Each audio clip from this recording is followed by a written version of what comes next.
এই যে চাল, ডাল, গাজর, আলু এবং ফুলকপি সুন্দর করে ধুয়ে বসাই দিলাম এবং অনেকগুলো পানি দিয়ে বসাই দিলাম এবং এর মধ্যে সামান্য একটু তেল দিলাম, সয়াবিন তেল।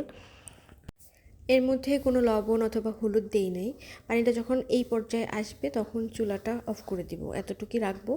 গরম থাকতেই এটাকে ম্যাশ করে নিয়েছি বাটির সাহায্যে, বাটির উল্টা সাইড দিয়ে ম্যাশ করে নিয়েছি, অথবা কাঁটা চামচ দিয়ে ম্যাশ করা যায়, যে যেভাবে পারেন। আমি পুরোপুরি এটাকে ব্লেন্ড করি নাই, কারণ অনেক বাচ্চারা বড় হওয়ার পরেও ব্লেন্ড ছাড়া খেতে চায় না, ঝামেলা করে। সো আমি কিছু হাফ, কিছু ফুল এবং পুরোটা ব্লেন্ড এভাবে রেখেছি। আর যেহেতু খাবারটা পিচ্ছিল বা আঠালো হয়েছে, সেজন্য এখন বর্তমানে খেতেও সমস্যা হবে না। আর প্রথম দিকে বেশি সবজি না দেওয়াই ভালো। আমি প্রথমে আলু দিয়েছিলাম, এরপরে গাজর অ্যাড করেছি, এরপরে এখন ফুলকপি অ্যাড করেছি। এরপর আবার হয়তো দুই একটা, এই দুইটা চেঞ্জ করে হয়তো আর একটা বা দুইটা আবার অন্যভাবে ট্রাই করে দেখবো আর কি।